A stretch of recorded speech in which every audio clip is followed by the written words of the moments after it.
Bonsoir à toutes et à tous, bienvenue à notre émission In and Out, une réalisation de albanfo.ch. Ce soir avec nous, un homme ou une personnalité politique qui est connu pour être un conseiller national en Suisse, mais surtout qui est connu pour son poste de vice-président, puis président des Partis des Verts, un poste qu'il a quitté en 2010. Et au-delà de la figure politique, il est surtout connu comme le fondateur de l'Université populaire albanaise en 1996, déjà à Genève, ce qui fait de lui un bon connaisseur de la diaspora albanophone et de leur pays d'origine et un ami de cette communauté albanophone. Une amitié que la communauté albanophone a tenu à lui exprimer l'année passée en lui décernant le prix de la diaspora 2013 en signe de gratitude et de reconnaissance pour son appui durant ces 30 dernières années. Bonsoir Monsieur Ludwig Lemberger. Bonsoir. Bienvenue. Merci de m'avoir invité. Ce soir, nous espérons pouvoir profiter de votre regard de politicien, de connaisseur de la région des Balkans, en lien avec les développements récents politiques et juridiques au Kosovo et en Macédoine. Commençons d'abord par la situation au Kosovo, ou plutôt la crise institutionnelle que le Kosovo traverse actuellement. J'aurais souhaité avoir votre opinion, votre point de vue sur la situation. Quel est votre regard sur cette crise institutionnelle du Kosovo ?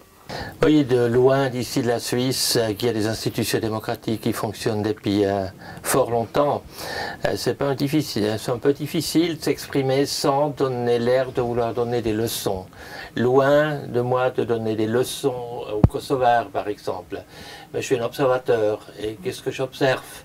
C'est une crise politique dans un contexte où il y a une lutte assez acharnée depuis un bon moment entre les différentes forces politiques, entre les partis politiques du Kosovo, qui sont bien divisés en ce moment. Qui divisaient, mais il y a eu des élections. Il y a eu des élections, les résultats n'étaient pas contestés.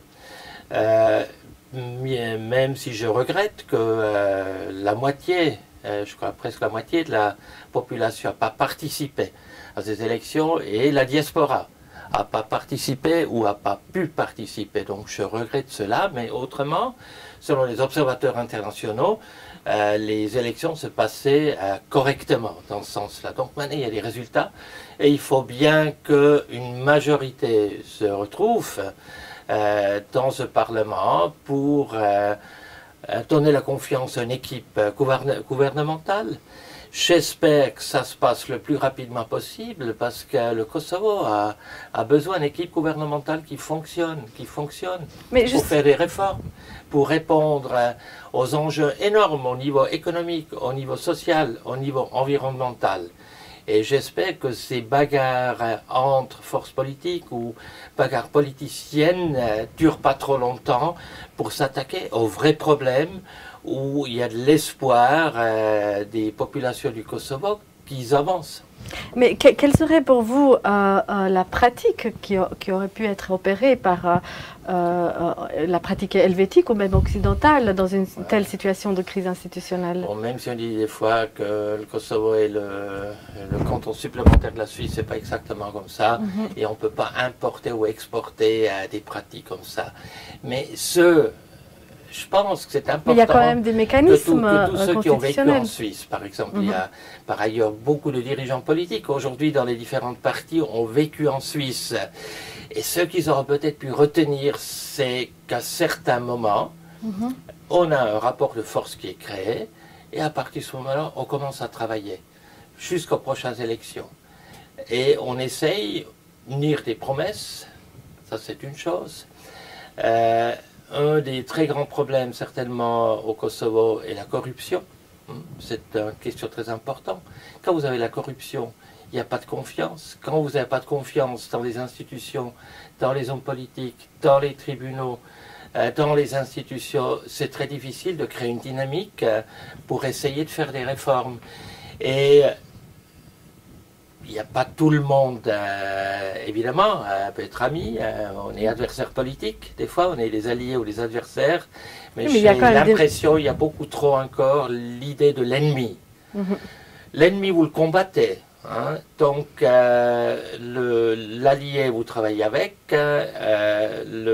l'adversaire, vous n'êtes pas toujours d'accord avec lui, ou peut-être majoritairement pas d'accord avec lui, mais vous le faites dans le cadre du respect des institutions que le peuple du Kosovo se donnait.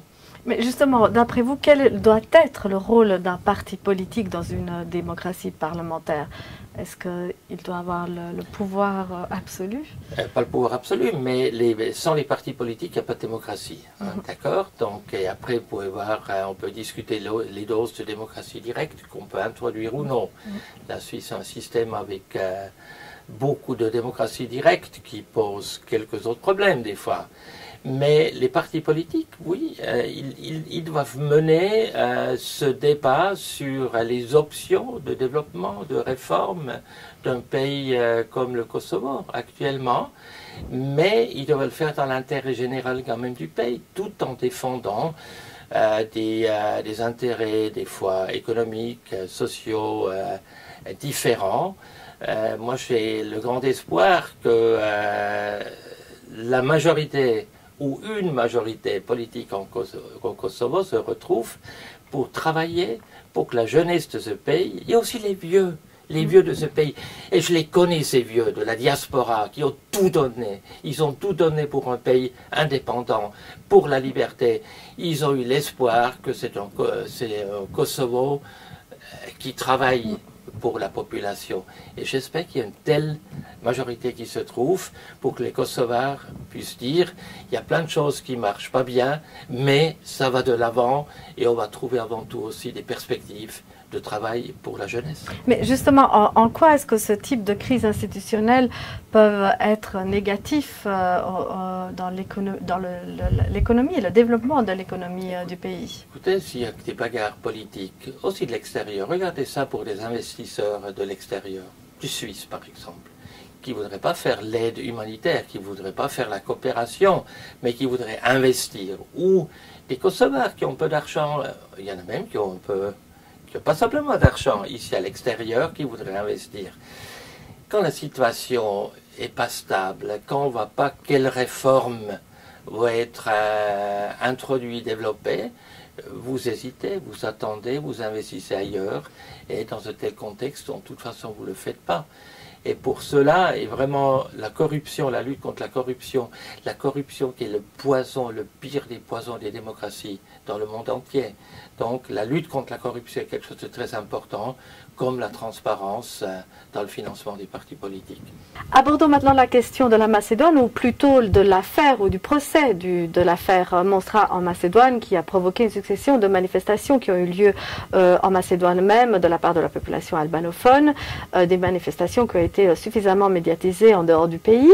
Je voudrais connaître votre regard sur ces derniers événements qui ont eu lieu, et surtout, est-ce que vous pensez qu'on peut condamner des gens à perpétuité sur la base de soupçons et sans preuve? C'est difficile de s'exprimer sur le procès même parce que je ne l'ai pas assez suivi. J'ai suivi des commentaires, j'ai regardé tout ça. Ce qui est important maintenant, il y a des instances de recours. Et j'espère que l'instance de recours fasse un procès qui est un procès correct. Parce qu'autrement, les gens ne peuvent pas avoir confiance dans la justice. Vous n'avez pas confiance dans la justice, vous ne le respectez pas, vous ne respectez pas les lois. C'est comme si des lois, certaines lois sont discriminatoires, se retournent contre certains composantes de la société. Donc, j'espère, et j'espère aussi, je ne sais pas s'il y a eu des observateurs internationaux au premier procès, mais pour l'instance de recours, moi je pense que ça serait très important qu'il y ait des observateurs internationaux et qu'il y ait un procès qui est fait correctement. Et s'il y a des gens à condamner parce qu'ils ont commis des crimes, ils doivent être condamnés, peu importe quelle nationalité ou de quelle ethnie ils sont. Mais s'ils ne l'ont pas fait, il faut les libérer. Et c'est ça qui est extrêmement important dans l'instance de recours qui va venir. Comment peut-on dépolitiser la justice dans un pays qui aspire à entrer un jour dans l'Union, dans la famille de l'Union européenne? Que devrait faire d'une part le leadership albanais en Macédoine et aussi les autres parties de la Macédoine? Moi, je pense autour de ce procès, il y a plein de choses qui ressortent. La situation de Macédoine n'est pas claire. Il y a cette alliance gouvernementale entre, il faut bien dire, il y a des Albanais qui sont aussi au pouvoir en Macédoine. Il y a un parti politique albanais qui est au pouvoir avec un parti politique macédonien. Qui est de droite, oui. Et donc, il y a tout ce mécontentement aussi de la jeunesse d'Albanaise. Par ailleurs, il y a aussi une partie des jeunes qui sont macédoniens d'origine, qui vivent très mal la crise économique, mais partiellement, on l'essaye aussi avec le nationalisme de guérir, et le nationalisme n'a jamais guéri les choses. La lutte pour les droits nationaux, oui, mais pas un ultranationalisme. Les réformes à Macédoine ont malheureusement peu avancé, malgré les accords d'Ohrid. Et d'ailleurs, il y a toujours une grande partie de la population de souche albanaise qui ne voit pas un avenir, et avant tout la jeunesse ne soit pas un avenir. Donc là aussi, il faut du boulot pour les gens, il faut des droits pour les différentes composantes de ce pays, et il faut que ça se voit dans le quotidien. Mais attention, et après il faut aussi que quand les Albanais ont plus de pouvoir, qu'ils ne fassent pas la même chose que les équipes qui sont aujourd'hui au gouvernement. Il faut que les gens travaillent pour le bien-être de la population et pas pour leur propre poche. C'est ça qui est très important aussi. On a vu ce procès a provoqué beaucoup de remous au niveau de la population albanophone de Macédoine. Et du coup, samedi passé, il y a eu une manifestation en signe de solidarité pour ces jeunes albanophones de la Macédoine. Je propose qu'on regarde le reportage et ensuite on revient sur le rôle de la diaspora avec le pays d'origine. Alors regardons le reportage.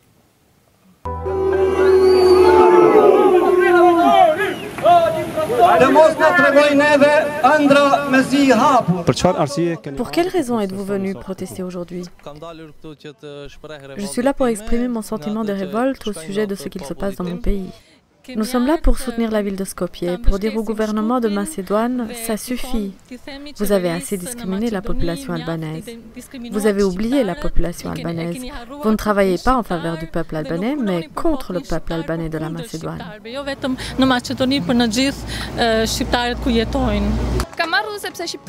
Je suis là car aujourd'hui, les Albanais doivent dire stop à la violence policière, stop à la discrimination contre les Albanais de Macédoine. Il faut qu'aujourd'hui, tous les Albanais s'expriment pour dire qu'ils sont contre ce qu'il se passe actuellement en Macédoine.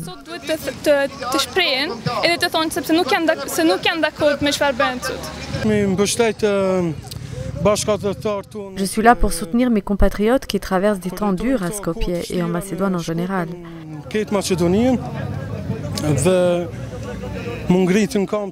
Je suis là avec la diaspora pour rappeler aux Albanais de la Macédoine que nous sommes avec eux.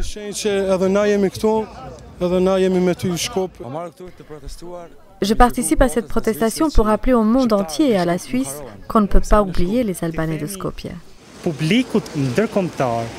Je suis là pour dire au public international, au monde démocratique, au monde libre, au monde occidental, qu'un gouvernement ne peut pas traiter ainsi 700 000 citoyens.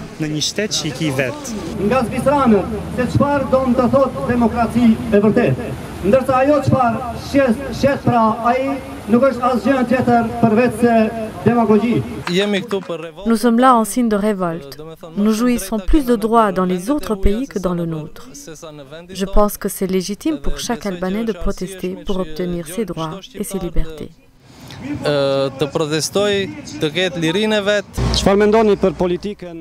Que pensez-vous de la politique menée par les politiciens albanais de Macédoine? Ont-ils raison? Je pense qu'ils n'agissent pas correctement. Ils ne pensent qu'à eux-mêmes, qu'à tirer un profit personnel d'un point de vue financier, sans se soucier du peuple.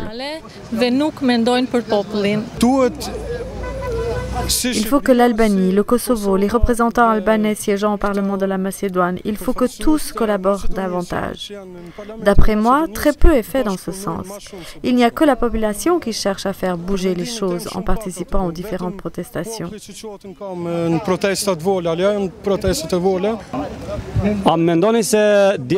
Pensez-vous que la diaspora en général a assez agi pour soutenir les habitants de Skopje? Pas du tout. Nous sommes nombreux dans la diaspora. Nous sommes peut-être même plus nombreux que dans le pays même. Il y a beaucoup d'Albanais à l'extérieur du pays et nous avons les moyens de faire beaucoup plus. Et pour moi, je ne sais pas quoi dire. Je suis déçu par les Albanais de la diaspora.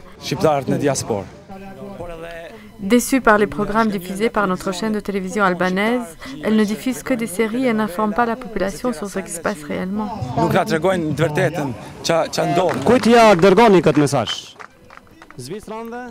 À qui adressez-vous ce message? Aux Suisses ou au gouvernement de la République de Macédoine? Nous adressons ce message à tous les individus qui sont pour la justice. Mais surtout, nous adressons ce message à nos politiciens au pouvoir qui sont en train de dormir alors qu'ils prétendent faire quelque chose. Cela fait 12 ans qu'ils dorment et qu'ils ne font rien pour changer les choses pour la population albanophone du pays. Ils ne font que mentir au peuple.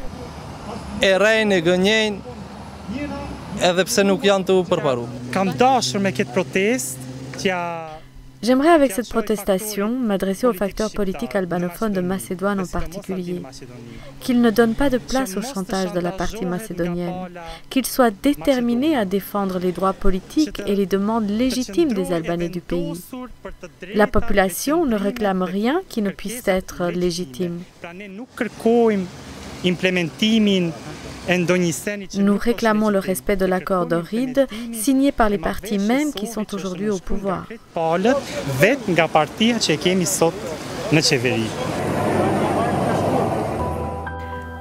On vient donc de voir le reportage de cette manifestation à Berne. Monsieur Lillenberger, qu'est-ce que ça vous évoque, vous qui connaissiez déjà les manifestations des albanophones en Suisse? Bon, je comprends là que les gens de Macédoine, Albanais de Macédoine manifestent à Berne. Je ne sais pas si la population suisse comprend très bien cette manif-là, parce que les procès en Macédoine, on n'a pas tellement parlé dans nos médias. Donc, comme souvent, il y a beaucoup de travail et d'explications à faire. Maintenant, les manifestations, évidemment, il y a les manifestations des années 80, des années 90 ici en Suisse, des grands mouvements pour la liberté et l'indépendance, d'abord l'autonomie, par la suite l'indépendance du Kosovo. Il y avait des périodes où les Kosovars ont beaucoup manifesté. Presque chaque femme, chaque homme voulait s'engager d'une manière ou d'autre pour le pays. Je dois bien voir qu'aujourd'hui, l'espoir de l'époque pose problème pour beaucoup. Il y en a beaucoup qui sont très mécontents comment ça se passe dans le pays. Et moi, j'insiste toujours, chaque fois que je fais les autorités du Kosovo, là-bas ou chez nous, je leur dis, vous n'avez pas le droit de traiter la diaspora comme vous la traitez. Ces gens ont donné énormément d'argent, il y en a qui ont donné leur vie, il y en a qui ont tout perdu là-bas. Ils ont aidé à la reconstruction du pays. Et une fois de plus, évidemment, je parle des assurances sociales, de l'accord bilatéral entre la Suisse et le Kosovo. Je ne peux pas comprendre, évidemment d'abord, mes autorités ici en Suisse, mais je ne peux pas comprendre pour que au Kosovo même, ce n'est pas un thème qu'on va essayer enfin de résoudre. Mais justement, d'après vous, quel devrait être le rôle de cette diaspora pour revenir un peu avec les événements récents qui se passent au Kosovo et en Macédoine? Je ne sais pas si la diaspora, à part de pousser des gueulets, si j'ose de dire de cette manière-là, dans l'immédiat peut faire beaucoup d'autres choses. C'est en moyen terme. Je pense que les gens, les personnes de la diaspora, qui savent comment ça fonctionne chez nous, qui ont pu apprendre prendre une ou l'autre idée aussi pour l'appliquer dans le pays d'origine, ils devraient être un peu mieux écoutés, certainement. Et le grand problème du Kosovo, c'est une question sociale et économique. Et je rajoute, c'est pas parce que je suis écologiste, mais comme observateur, même neutre, il faut dire, un problème écologique énorme dans ce pays. qui a des conséquences sur les conditions de vie aussi. Et là, il y a des réformes très importantes à faire et le gouvernement et la majorité du Parlement devraient travailler dans ce sens-là pour qu'il y ait des améliorations concrètes dans ce pays. Et s'il y a des améliorations concrètes dans ce pays, la diaspora aussi va avoir de nouveau plus de confiance et va avoir envie de mieux soutenir le pays d'origine et pas seulement la famille. Parce qu'on avait passé d'une solidarité familiale à l'époque, une solidarité nationale très très importante. Donc la diaspora devrait attendre que le pays aille mieux pour pouvoir... Non, pas tant. Je dis, mais il faut comprendre qu'il y a beaucoup de gens dans la diaspora qui attendent que ça aille mieux. Non. Mais en attendant, que pourrait-elle faire? Évidemment, je fais un appel, comme d'habitude, aux Albanais que je connais et ceux qui m'écoutent ici, maintenant, dans la diaspora ou ailleurs, dans les Balkans, au Kosovo et d'ailleurs, de dire, il faut que chaque femme, chaque homme prenne ses responsabilités et s'engage pour changer la société. Pour changer la société, ça commence aussi dans son propre village, dans son propre quartier. Et après, changer la société. Il y a l'écrivain connu Bertolt Brecht, allemand.